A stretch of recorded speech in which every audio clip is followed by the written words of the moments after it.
Hoje, a nossa República recebe Nilson Leitão, presidente estadual do Progressistas em Mato Grosso, para uma conversa sobre os rumos da federação com a União Brasil, a disputa interna entre Mauro Mendes e Jaime Campos e o desenho da chapa para 2026. Ex-prefeito de Sinop, ex-deputado federal, voz influente do agronegócio, Leitão também defende mudanças profundas na política brasileira. Fim da reeleição, extinção do fundo partidário e reforma do sistema eleitoral. Um programa para entender como a costura nacional e a disputa local vão definir o futuro do Estado. Nilson Leitão, muito obrigado por ter aceitado o nosso convite, por estar aqui presente para esse bate-papo sobre a política local. Seja muito bem-vindo. Eu que agradeço esse privilégio, né, Mauro? Estar com você aqui, esse professor aí da comunicação. Nilson, eu queria saber o seguinte, as pessoas ainda não entendem muito, no geral, essa coisa de federação, antigamente falava em coligação, hoje não existe mais isso, né? Mas tem essa possibilidade da federação. E essa federação entre Progressistas e União Brasil, ela nasce com qual objetivo em Mato Grosso e no Brasil? Quer dizer, fortalecer a direita, montar chapa competitiva, organizar uma situação de poder para 2026, um instituto para manter os partidos juntos, para reduzir o número de partidos. Como é que é isso? Bom, na verdade foi um jeitinho brasileiro, né? Nós ainda, o deputado federal, nós acabamos com as coligações, que foi um grande passo para reduzir a quantidade de partidos no Brasil, que é o objetivo. Redução de partido, quanto menos partido, melhor. E, de fato, esses partidos que têm a transparência no seu estatuto, de fato, de forma objetiva, para que todo mundo entenda quem é quem na ordem do dia, né? Porque não é mais pelo estatuto que nós sabemos se o partido, a ideologia do partido, o pensamento do partido, mas sim pelas pessoas que estão indo nele. Não pode ser por isso, né? Tem que entender que tem que ter um estatuto. Quando acaba a coligação, os partidos menores que olharam para a cláusula de barreira, tendo que fazer 9 deputados eleitos em 9 estados diferentes, perceberam a dificuldade, falaram, peraí, tudo bem, vamos fazer uma regra de transição. Acaba a coligação, mas vamos permitir uma federação, que ela vai existir durante o mandato inteiro. Por 4 anos. Por 4 anos. Então é um casamento a federação, com separação de bens, porque cada um cuida do seu fundo eleitoral e tudo mais, né? Mas essa federação anda juntos, dentro do Congresso Nacional, e dentro das eleições municipais também, até chegar no final daquele mandato, onde abre a janela partidária, encerra-se aquele casamento.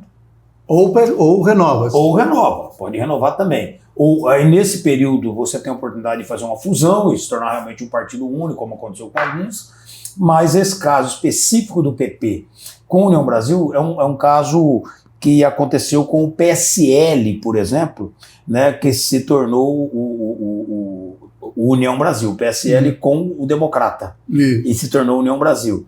Né? Aí é fusão. Era fusão, eram 2 partidos grandes que fundiram, então naquele momento. Agora o PP e a União Brasil também são 2 partidos grandes, entre os 4 maiores, né? E eles se unem e se tornam a maior bancada do Congresso Nacional, já para essa legislatura. Agora, para a próxima, as vantagens que tem é porque tem mais capilaridades regionais, mais quantidade de prefeitos, vereadores, é a maior bancada dentro do Congresso, mas também é a maior estrutura de prefeitos e vereadores no Brasil hoje. Tem problemas regionais, obviamente, na Bahia e na Paraíba e outros lugares tem problemas regionais, né, com os partidos que às vezes são oposição, até isso se adequar para essa eleição. Então muita gente sai, muita gente acaba mudando de partido. Mas a federação acontece. A federação ela permanece e aí tem a mesma quantidade de deputados. Então só para quem está nos assistindo entender, uma chapa de deputado federal para essa eleição pode ter 9 nomes, no mínimo, com 3 mulheres. Então seria 6 homens, 3 mulheres no mínimo. Então, ao invés do PP ter 9 nomes e a União Brasil ter 9 nomes, os 2 juntos terão 9 nomes. Então, reduz 9 candidatos. E isso ajuda. Para estadual, a mesma coisa. São 25 nomes. Serão apenas 25 para as 2 chapas. Isso facilita a eleição? Eu acho que sim. Eu acho que quanto menos, melhor. Essa coisa? Não é nem pelo quociente. É porque você vai conseguir montar um time com mais facilidade. Eu acho que em Mato Grosso, esse ano, teremos máximo de 40, 45 candidatos a deputados federais. Essa falta de candidatos é muito grande. Então, para estadual, não, já é um pouco mais amplo, mas até agora, nenhum partido conseguiu completar 25 nomes na sua chapa, que é o número máximo. Estão em 18, 19, o máximo que tem, está chegando nisso. E no caso do PP e União Brasil, eu acredito que nós vamos chegar União Progressista, né? Vai chegar em 16, 17 nomes aí. Tranquilo. Mas também com nomes com peso eleitoral. Hoje nós temos 4 deputados no mandato, que está sendo a grande conversa da imprensa da semana. Vão sair, vão ficar, mas não acredito que ninguém vai sair. Não tenho quase certeza que não. E aí o complemento que está vindo exatamente desses novos nomes que nós vamos resolver até o dia 2. Mas o PP de Mato Grosso não tem nenhum federal. Nenhum federal. Só União Brasil. A bronca está na União Brasil. União Brasil tem o Fábio já Garcia. Saiu. Tem o Fábio Garcia e perdeu o Coronel Assis. Perdeu o Assis, tem mais dos eleitos lá. Só o Fábio Garcia, que tá na Casa Civil, e a Gisela Simona é suplente, né? É suplente do Fábio. Vamos ver o que acontece aí. Mas eu acho que o grande problema do União Progressista vai ser resolver o imbróglio dentro do União Brasil, que tem o governador, presidente do partido aqui no Estado, apoiando a candidatura dos republicanos para o governo do Estado, e não a candidatura do próprio partido dele, no Brasil, o senador Jaime Campos, que quer disputar. Como é que você como presidente do PP aqui, como é que você está vendo essa discussão? Já parece que estão caminhando para uma disputa em convenção. Pensou que maravilha é isso? Você acha bom? Maravilhoso, maravilhoso. O Brasil tem que parar de ter preguiça de fazer democracia. O Brasil tem preguiça de ser democrático.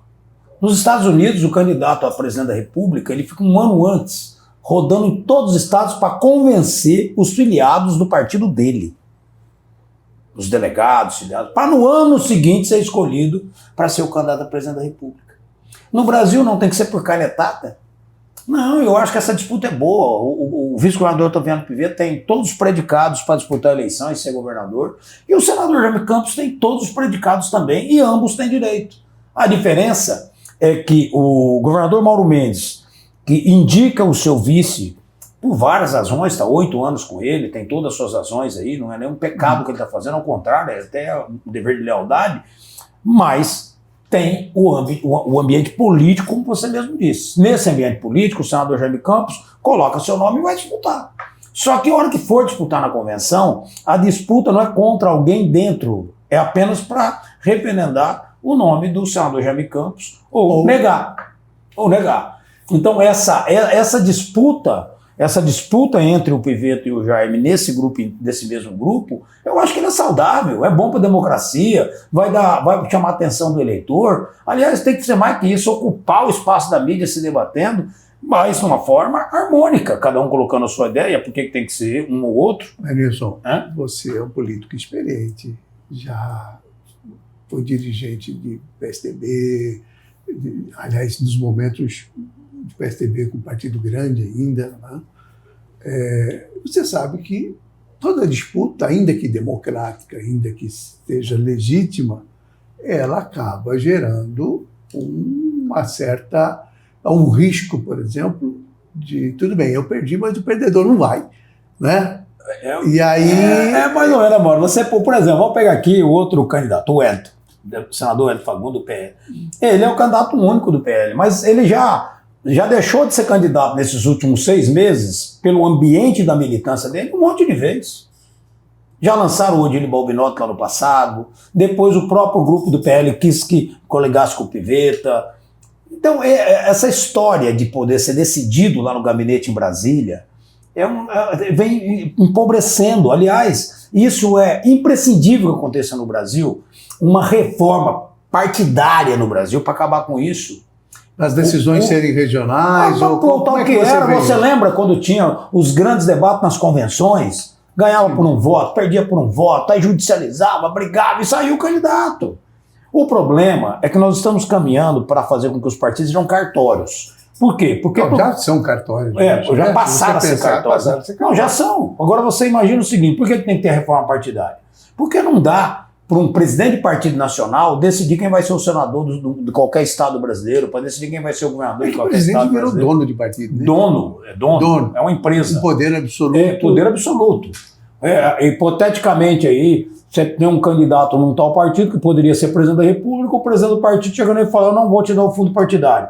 Essa pessoa tem que mudar de partido, ou seja, pode ser que o país perde uma chance de ter alguém que poderia ser uma solução para o Brasil. Então essa reforma partidária, acabar com fundo partidário, com dinheiro público nos partidos, acabar com limitar as eleições para presidente de partido, no máximo 2 mandatos, como é em qualquer lugar, não pode ser eterno, como alguns estão há 30 anos sendo presidente de partido, 40 anos. E não querem soltar, ganhar muito dinheiro também na mão. Agora com dinheiro público é fácil, tem partido que tem R$1 bilhão na conta. Então isso tem que acabar. Aliás, isso tem que acabar e eu vou propor que acabe. Se eu for eleito. E se eu não for eleito, eu vou propor como cidadão. Só para quem nos assiste, quem nos acompanha, o ex-deputado federal Nilson Leitão, hoje presidente do PP, ex-presidente do PSDB, ex-prefeito de Sinop, é hoje pré-candidato a deputado federal e deve, com certeza, passar nas convenções como presidente do partido, do PP, e disputar essa eleição do federal. Aliás, você sempre defendeu algumas coisas que são bem polêmicas no universo dos políticos, né? De quem está no Congresso. Isso não te traz aborrecimento, não? Não, eu faço o que eu acredito. Eu faço o que eu acredito. Quando eu entro com a PEC para reduzir a quantidade de deputados e senadores e deputados estaduais e deputado federal com a PEC. Majoritariamente o povo é contra lá no Brasil. Mas eu tive 200 assinaturas na época. Só que aí eu fui para Senado, perdi a eleição e não dou continuidade da PEC, que está parado lá até hoje. Ninguém pegou isso pegou como bandeira. Mas tem que compreender que o Brasil, se ele não entender que as reformas têm que começar pelo Legislativo, porque somente o Legislativo pode fazer as reformas do Executivo e do Judiciário. Então, se você não começar pela casa, cortando na carne, entendendo que é possível você trazer um país para um estado menor em termos de custo, de gasto, mas também de eficiência, então para que você está na política se não for para isso? Então eu acho que não é nem proposta polêmica, mas são propostas viáveis, coerentes e que precisa ser executadas. Qual é o benefício que traria a redução do número de parlamentares para o Brasil? Eficiência. Você pega os Estados Unidos, vou dar de novo o exemplo dos Estados Unidos, tem 100 milhões de habitantes a mais do que o Brasil e tem 460 deputados. O Brasil com 100 milhões a menos tem 513. E qual que é a sua proposta? 385. Por quê? 385, exatamente dentro dessa proporção de redução da população. Então 385 deputados é o que cabe dentro do plenário, inclusive, tá? Por isso que você vê todo mundo de pé, não tem nem cadeira para todo mundo no plenário do Congresso Nacional, porque vai aumentando.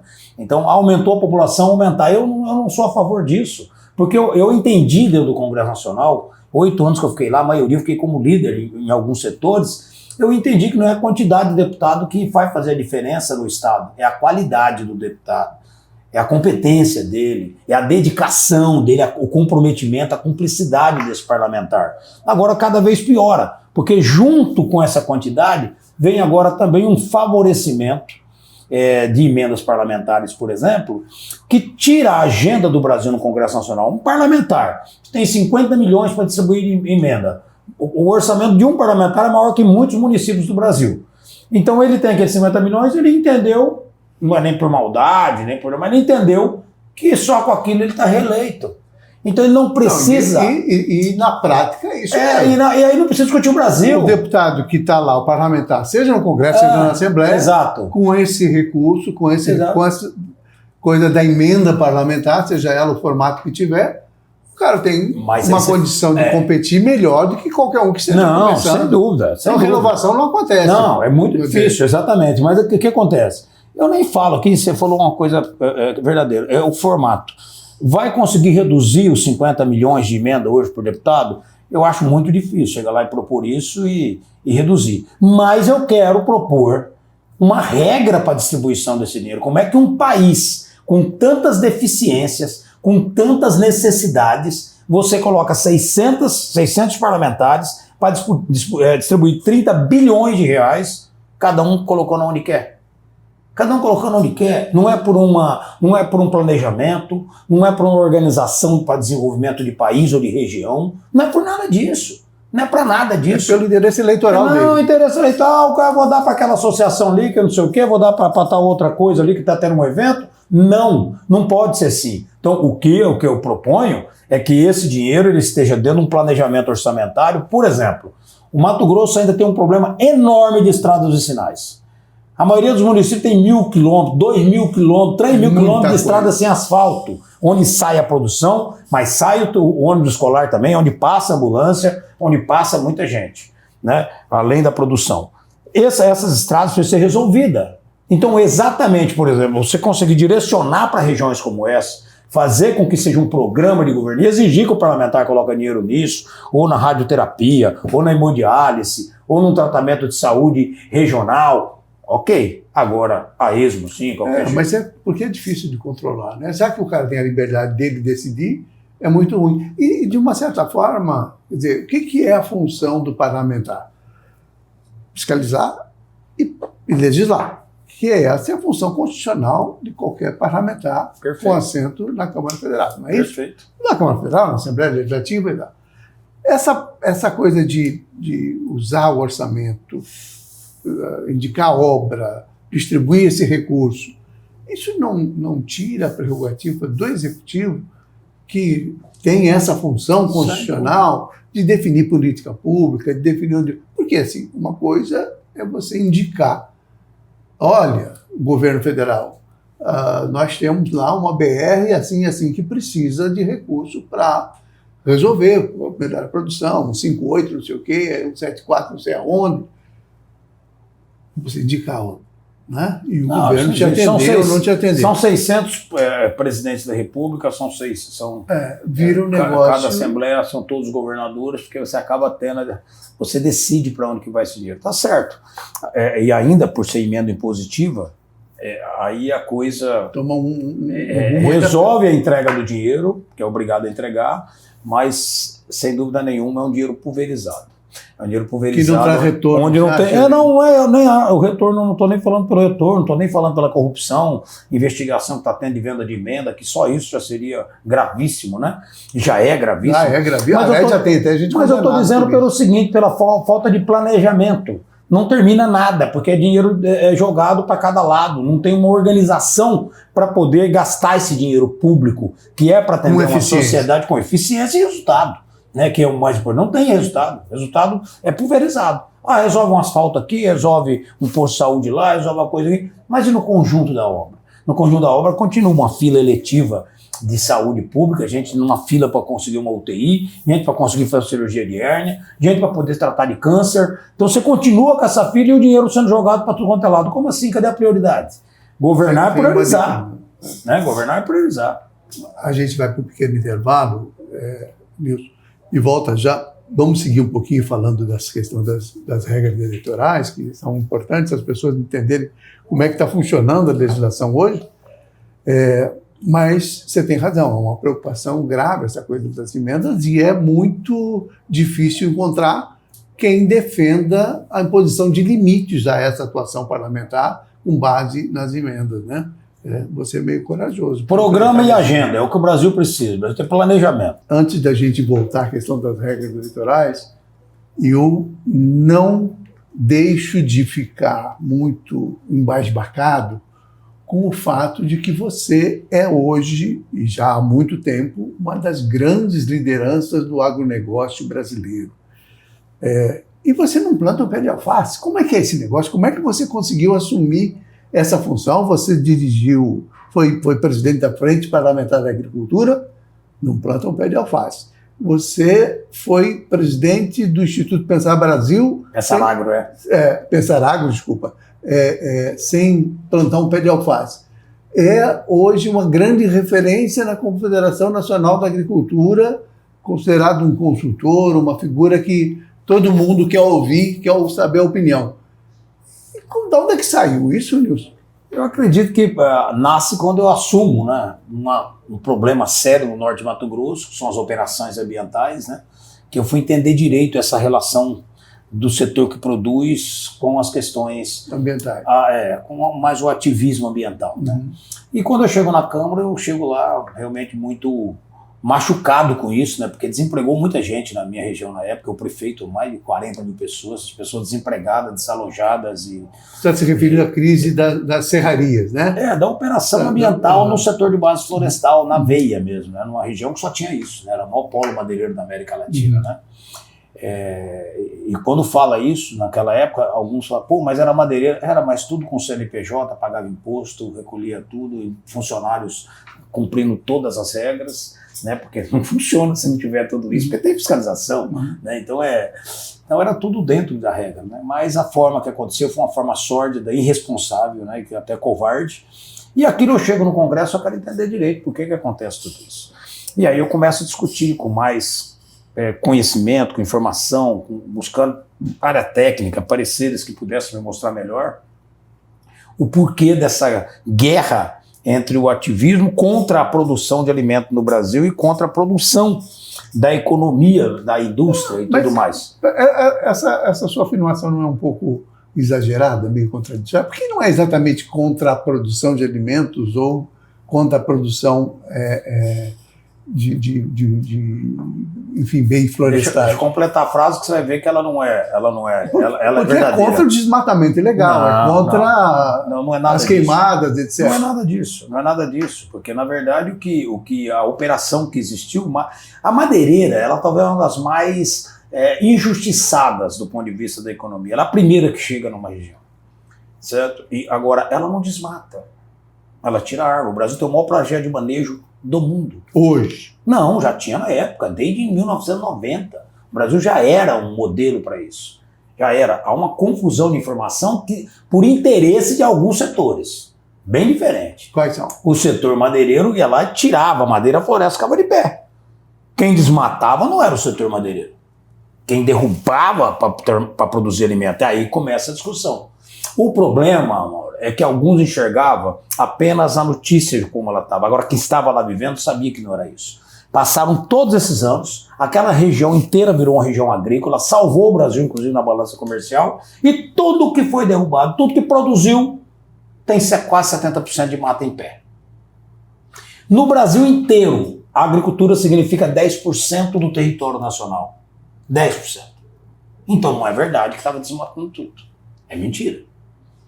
10% da agricultura. Da pecuária vai chegar... A gente sentia mais isso, né? Não é isso, é um ativismo ambiental. Você tem que entender uma coisa. Porque o Mato Grosso, lá em 1900 e não sei quanto, resolveu aderir ao programa Amazônia Legal, que é um programa econômico, não é um programa ambiental, não é um bioma. E aí, usando a nomenclatura Amazônia Legal, não pode derrubar nada daqui, não pode produzir. Mas nós somos vocacionados para produzir. Nós somos vocacionados para plantar e colher. E não se planta em cima de árvore. Você precisa ter. Aí veio lá e ainda em 89, quando muda a regra para que, ao invés de ser 50% que derrubasse, fosse 20%. Mas nem os 20%. Sobrou você com uma propriedade de 100 hectares, você só pode derrubar 20%. Os outros 80% você tem que preservar e pagar por aquilo. Ninguém paga para você. E dentro dos seus 20% você não vai ser incomodado. Então, essa conversa do setor madeireiro, o que fizeram com o setor madeireiro, o que fizeram com as operações ambientais, o que embargaram terras, tudo isso foi uma cortina de fumaça enorme com um único objetivo: fechar aquela região a partir de Sinop.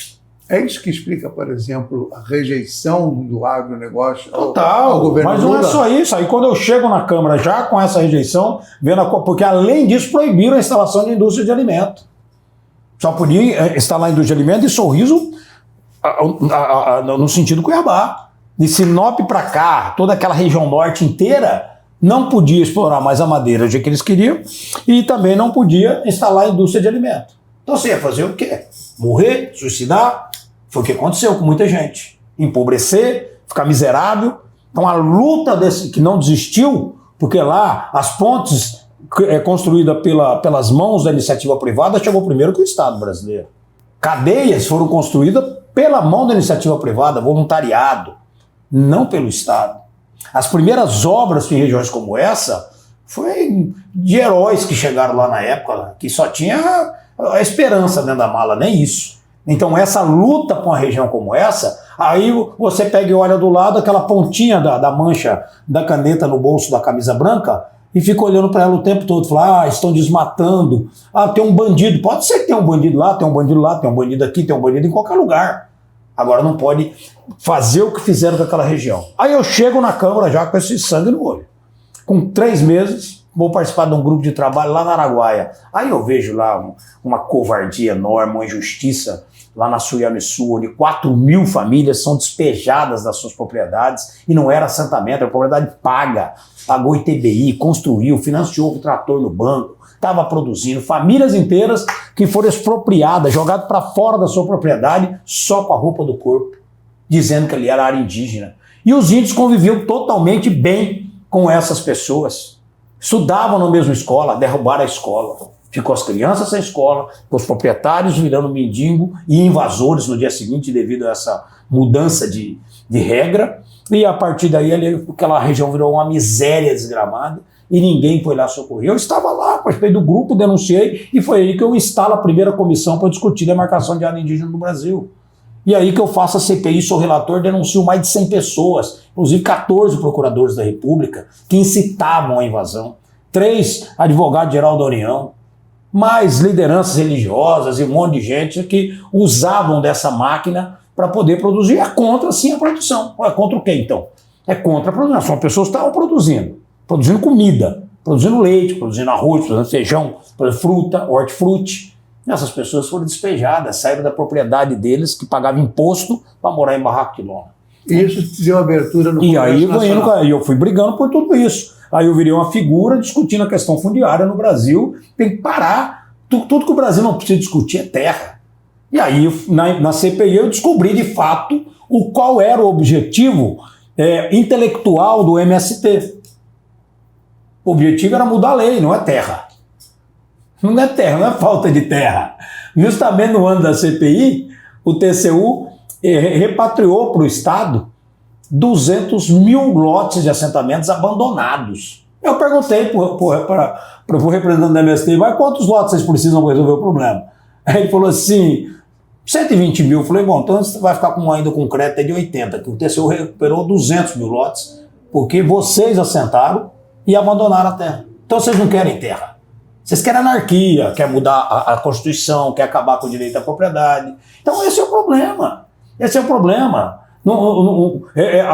O governo com o agro, na minha opinião, o governo do PT, é aquele marido que leva flores durante 20 dias, aí no 21º ele vai lá e espanca a mulher. Ele é um bom marido para aquela mulher? Não é. É assim como o governo não é um bom governo para o setor do agro.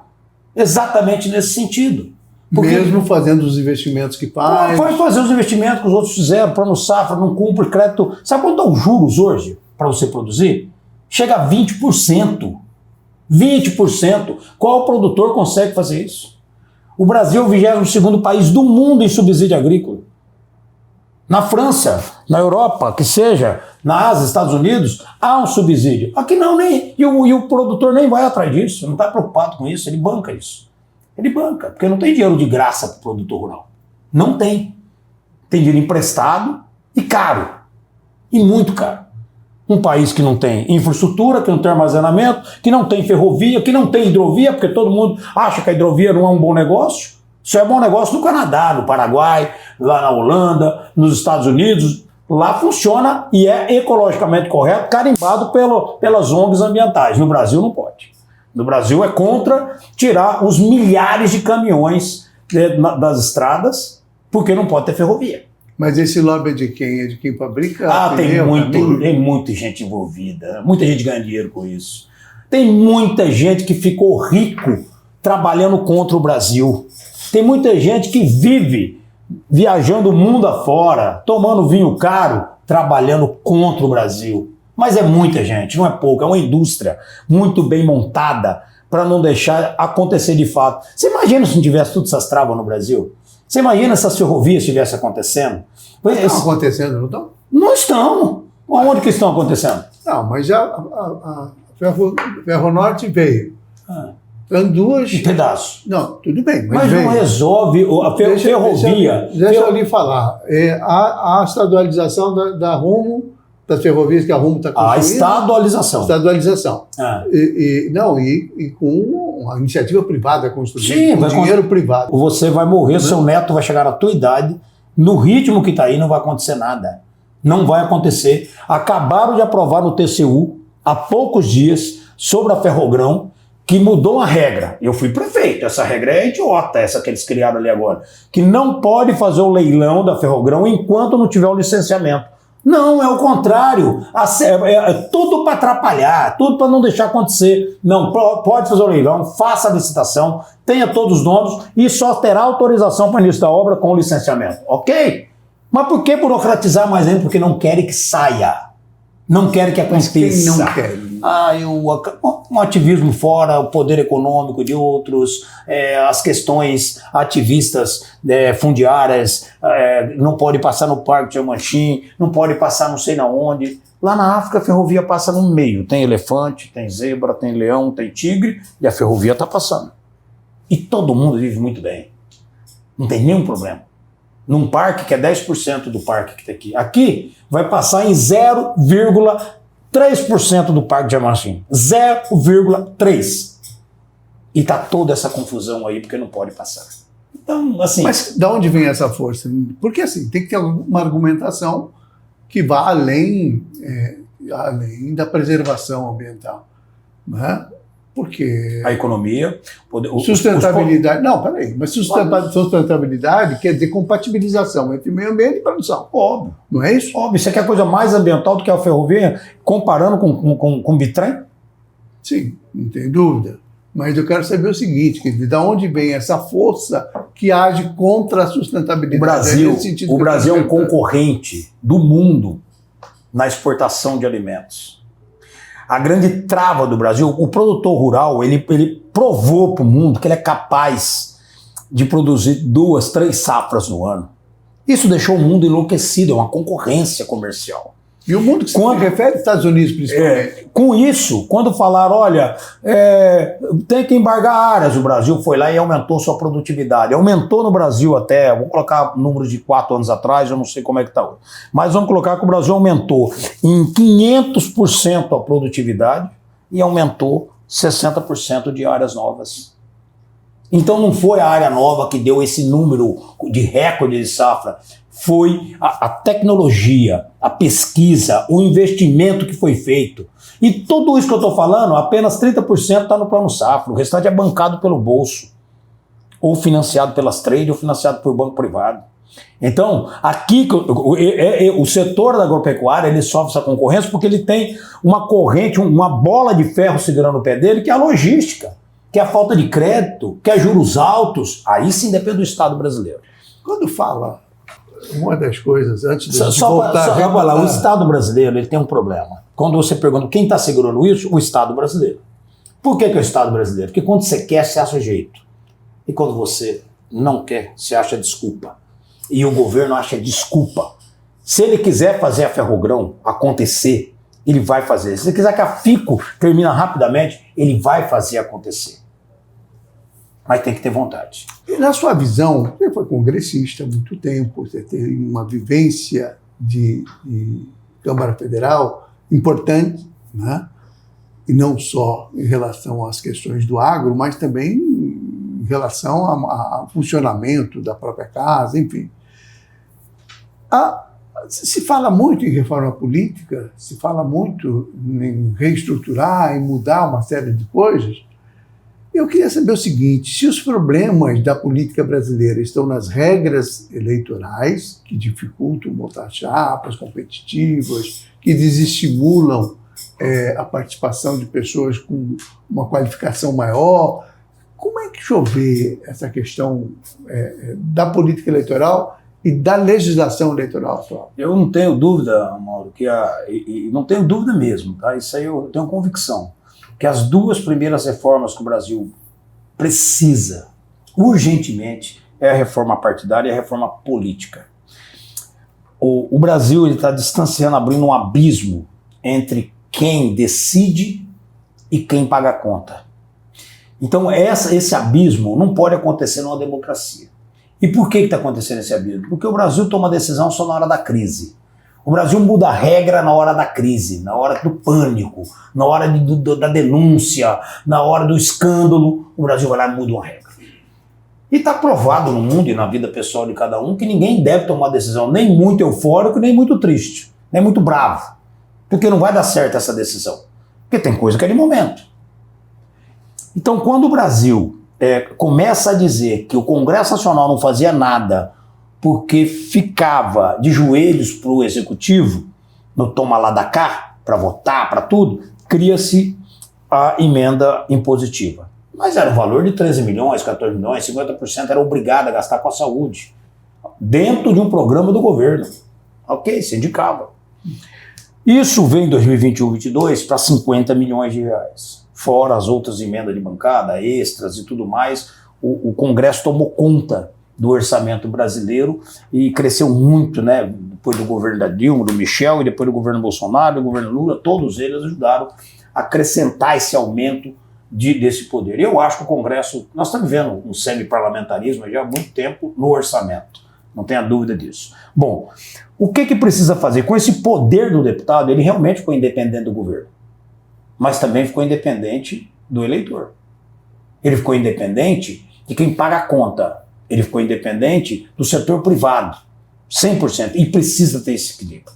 Aí quando você parte da vida do parlamentar aqui e vai para a vida partidária, a mesma coisa. O dinheiro público, o fundo partidário e mais o fundo eleitoral trouxe uma independência para a classe política que não precisa mais tratar com o setor privado.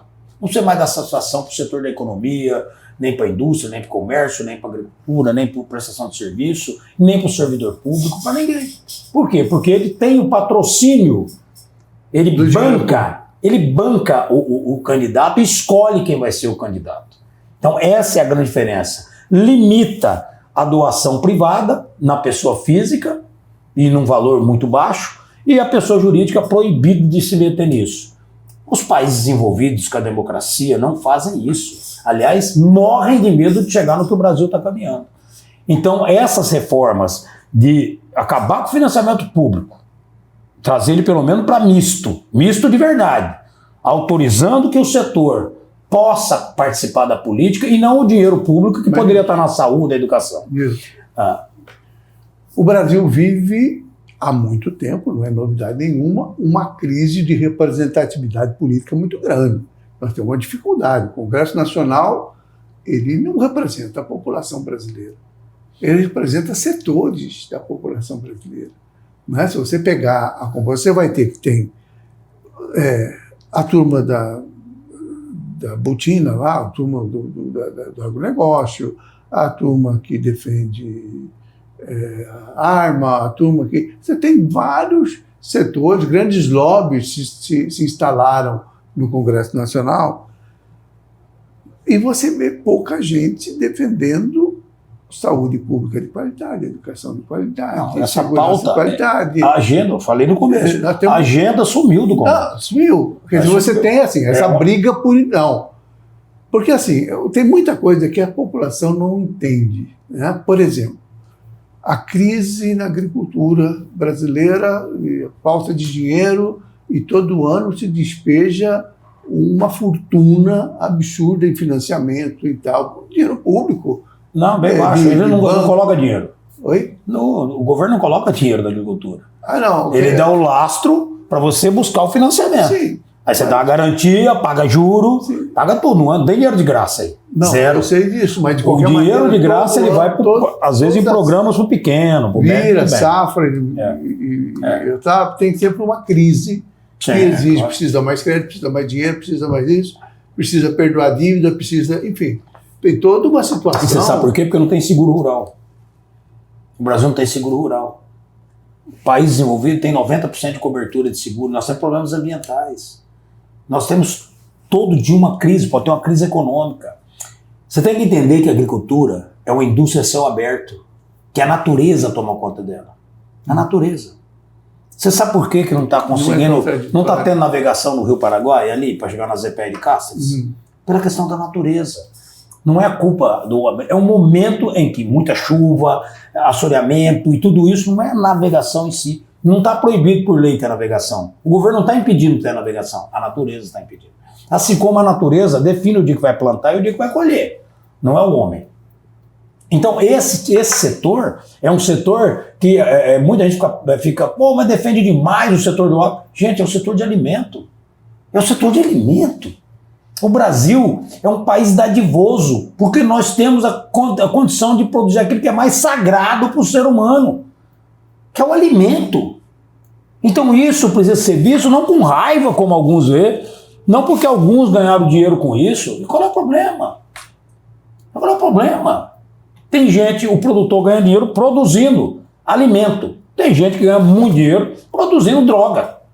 Ué, essa ali está errada, essa ali tem que ser combatida. O alimento não. O alimento tem que buscar toda a estrutura para isso. Aí eu volto, o país que não tem logística, que tem juros altos, que não tem crédito barato e acessível, não tem esse crédito. E que não tem seguro. Como é que você vai conseguir produzir sem seguro? Olha o que aconteceu com o Rio Grande do Sul, olha o que aconteceu com o Pantanal. Então isso tudo é vulnerável demais. Então onde eu queria completar para você, de que o modelo político, que aí nós voltamos para o assunto do agro, mas o modelo político precisa ter uma reforma partidária e política, é por isso que atinge direto tudo isso que nós estamos falando. E como é que a gente assegura que o trabalhador, o operário da indústria, que esse cara consiga participar do Congresso? Estamos falando de reforma política e eleitoral. Né? Porque assim, me partido. Parece... Só tem um jeito, é só manter os partidos fortes como já foram. É isso que eu estou discutindo desde o início.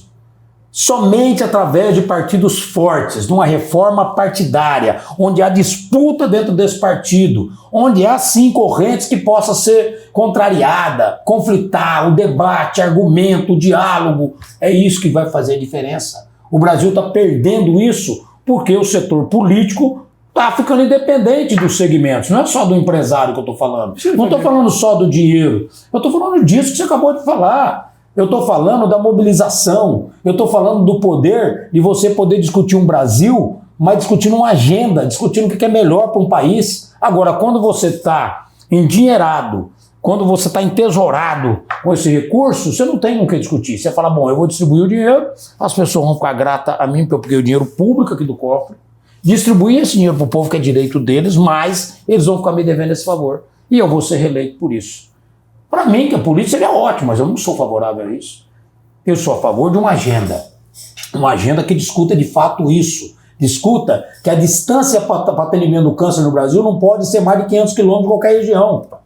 Que o tratamento de hemodiálise não pode ser mais que 200 quilômetros em qualquer região. E não fala que da boca para fora, eu falo porque eu levei para Sinop isso. Em 2003, eu levei hemodiálise. 2003. Salvou milhares de pessoas do Nortão, do sul do Pará, porque eu levei e entrei na justiça para levar, tá? Entrei na Justiça Federal para levar. Ganhei na justiça, na situação de prefeito. Levei tratamento de câncer lá atrás e daqui uns dias começa a radioterapia que eu levei em 2015. Porque eu falei que é inadmissível não ter tratamento de câncer em cada região. Por que tem que ser lá em Barretos? Por que tem que ser lá em São Paulo? Por que tem que ser só aqui em Goiabá? Não. Tem que ter lá em Alta Floresta, tem que ter na Araguaia, tem que ter lá em Caças, tem que ter lá em Sinop, tem que ter em tudo. Em cada micro-região tem que ter. Mas essa não é uma bandeira que se possa dizer, olha, é um assunto que está lá no Congresso sendo debatido. Porque precisa ter uma agenda. Uma agenda eu apresentei um projeto de lei na época, limitando a distância, que o Estado brasileiro não pode distanciar, não me lembro agora se é 400 quilômetros para câncer e 200 quilômetros para hemodiálise. Mas o que eu fiz isso no começo do mandato. O que eu tenho que fazer? Uma agenda com a comissão discutindo isso, até terminar o assunto. Porque o Congresso funciona com uma agenda que é muitos assuntos, são 513 deputados apresentando todo dia uma ideia. Boas ideias, inclusive. O Senado é a mesma coisa, não, mas tem que criar uma agenda para resolver os problemas do Brasil. Quais são os gargalos do Brasil? E os gargalos do Brasil, na minha opinião, você vai dividir por setor. A logística é um gargalo enorme, tem que ser uma discussão permanente e resolutiva. A saúde é uma permanência também dentro do Congresso que precisa ter. A educação é outro tema que tem que estar lá o dia todo, para cuidar dessa juventude, para poder fazer que haja cursos técnicos. Então você tem muita coisa para discutir no Brasil, onde o deputado só entregar emenda é quase que uma miséria do trabalho parlamentar. É uma miséria falar isso, que isso está ajudando o Brasil. Não. Está faltando debate no Congresso, está faltando ter mais articulação, ter argumento dentro do Congresso Nacional, ter agenda, aquela agenda que você vai lá e debate todo dia aquele mesmo assunto para resolver problemas. Para resolver problemas, senão não vai resolver. Se ele perguntar uma outra coisa com relação a essa questão da representatividade e dessa parte política que é tão pesada, né? Porque a gente tem realmente temas que acabam saindo de pauta, né? E temas relevantes. A própria segurança pública, embora seja uma preocupação declarada e tal, tem projetos circulando, então não existe uma unidade, não existe uma discussão, não existe uma base de estudo acadêmico, não existe absolutamente nada ainda que possa indicar, não, o melhor caminho para o Brasil é esse aqui, né? Porque exatamente não existe o debate aprofundado dentro do Congresso Nacional. O debate acaba sendo muito motivado pelas situações, né? Às vezes acontece um escândalo, acontece uma tragédia que acabam mobilizando e promovendo alguma discussão, mas muito em cima do factual. Esse pensar a longo prazo, pensar o Brasil que nós queremos para daqui 50 anos, o Brasil que nós precisamos ter com a preservação necessária, com a produção necessária, esse equilíbrio. Por que não se pensa muito assim? Quer dizer... Eu lembro quando eu era presidente da Frente Parlamentar Agropecuária, eu fiz uma sugestão que o Brasil tinha que parar de criar os parques de estimação. Não porque eu sou contra o parque, ao contrário. Mas não pode cada ministro chegar e criar um parque sem nenhum planejamento, sem nada. E de repente tem lá 20 propriedades, vamos supor que tenha uma lá que não produz, ou mas o restante produz, tem a família, tem uma história, lá é a terra do bisavô, do tataravô, e daqui a pouco essa sumiu porque alguém resolveu criar um parque. Não é só uma questão da produção, é questão da história, da cultura, né, de cada pessoa, que isso vale muito. Né? Se isso não valer, o que vale? Né? E eu disse o seguinte, precisava ter um plano diretor do desenvolvimento ambiental, da preservação e da sustentabilidade do Brasil. Pô, o mapa do Brasil é estático, o Brasil não vai esticar mais, não vamos tomar nenhum território de mais ninguém que eu saiba. Então por que não faz já um plano diretor que demora 4, 5, 6 anos, com tantos doutores que temos dentro da estrutura de governo, no Ministério do Meio Ambiente, no IBAMA, nos advogados, dentro da AGU e tudo mais, cria esse grupo de trabalho e vamos discutir então, o Brasil inteiro, onde poderá ter e onde não poderá ter, e quais são os critérios para isso. Cria regras, porque eu sou contra veto. Agora eu sou a favor de regra, critério. Pode tudo, mas tem que seguir essa regra. Não tem problema nenhum. Seguindo essa regra, você pode ir, não tem problema nenhum. Para não ficar quebrando paradigma toda hora, e é preciso às vezes quebrar, mas precisa ser algo planejado, organizado e avisado. O Brasil é o país do susto. Você está com uma regra de trabalho, daqui a pouco, bum, vem uma lei nova na tributária, vem uma lei nova no Código Civil, e assim vai mudando sua regra e você vai ter que se adaptar naquilo no meio do caminho sem saber. Mas isso acontece lá no Congresso Nacional. No Congresso e no governo. O Brasil é um país também gerenciado por decreto, né, em muitas coisas. Então tem muita coisa que é portaria. É portaria. Faz a portaria, acabou. Eu faço uma portaria dizendo que eu vou ampliar aqui a reserva do Pantanal, como está acontecendo agora a discussão, é uma portaria. Aí o que acontece? Se eu tenho uma produção de boi lá, alguma coisa que eu quero vender, eu já não posso vender mais, porque o comércio não vai querer comprar, porque ela está tendo um estudo de uma ampliação de uma reserva. Como assim?